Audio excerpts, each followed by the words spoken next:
મારું નામ અમુભાઈ ધારાભાઈ દાના, ગામ કાલવાડી, પૂર્વ સરપંચ. આજથી 8 મહિના પહેલાં પણ મેં દવા પીધી હતી. એ દવાનું કાંઈ રિઝલ્ટમાં એવું કેસ પોલીસે લીધો જ નહોતો.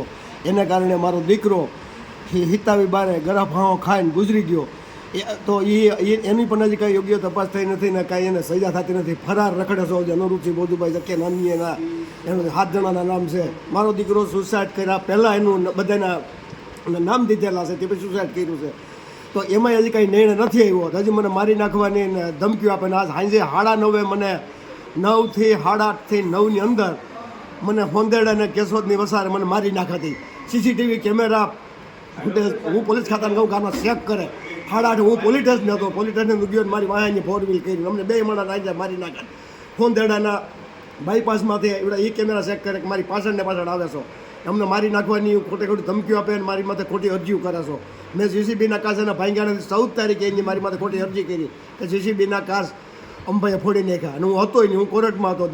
એ સીસીટીવી કેમેરાને ફોરવર્ડ છું. એને કારણે જો પોલીસ ખાતું એમાં ધ્યાન દે તો અટાણે તો પોલીસ જ મારી માય બાપ ગણાય. તો મને આમાં કાંઈ ન્યાય નથી મળતો. 30 વર્ષનો મારો દીકરો એકને એક વયો ગયો છે. અટાણે હાઈકોર્ટમાં આગોતરા માથે અનુરૂચિ ભોજુભાઈ શક્યા છે. આગોતરા મળ્યા નથી પણ છતાંય ફરાર રખડે છે. પોલીસ એને પકડતી નથી. એની ધરપકડ કરવા મારી નમ્ર વિનંતી. હવે હું જીવવા માગતો નથી. તો એના દબાણને કારણે મેં દવા પીધી છે.